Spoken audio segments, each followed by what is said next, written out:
During halftime show my freshman year, I was backwards marching, and this was the first game, and I was really nervous, and I was trying to make sure I made every step and I hit my points, but I ended up stumbling, but thankfully I caught myself before I actually fell to the ground. And to this day, I like to think that only the people behind me are who actually saw it happen.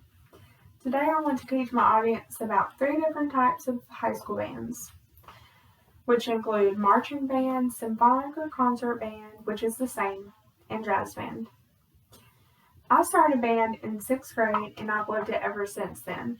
If you don't know anything about band, today you'll learn about each one I talk about and some of the things that you do in each. First, I want to talk about marching band. Marching band is one of my favorites. Marching band happens during football season. There are many skills that you learn through marching band. Some include commitment, responsibility, and self-confidence. Marching band focuses more on the visual aspect, but also the music's still important. Other benefits, according to Odyssey, include you learn how to multitask and you learn how to take constructive criticism. You gain amazing experiences and you make very strong bonds through marching band.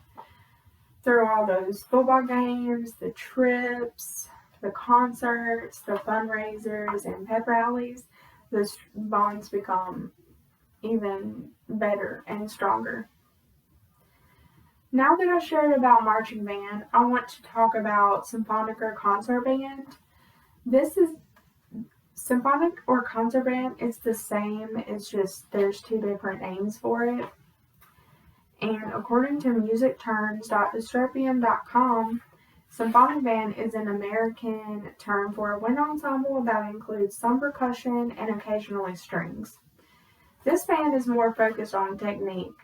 So in symphonic band, you learn more about scales and chromatic, and you learn different styles of music. In symphonic band, you go to festival, which is an evaluation, and the whole band plays together, play about 3 different songs, and sight read. At the end of all of those performances, the judges give a score for each and then an overall score. So the next band that I want to talk about is one of my favorite bands. Lastly, I want to talk about jazz band.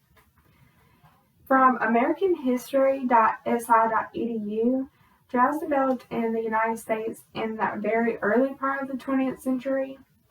You learn about the history and about all the different jazz artists, and you learn a lot of different songs, and it's super fun. In jazz band, it usually consists of trumpets, trombones, saxophones, drums, bass, and guitar. But at my high school, they let clarinets audition, and we had about 3 or 4 clarinets in jazz band. In conclusion, I would like to refresh you on the purpose of my speech, which was to talk about 3 different types of high school bands. I discussed marching band, symphonic or concert band, and I discussed jazz band. I hope that you enjoyed learning about all of these different bands and that you gained some knowledge on each of them and that maybe you'll actually want to learn more about them. I love all of them and I was in all of them in high school and it was a great experience for me.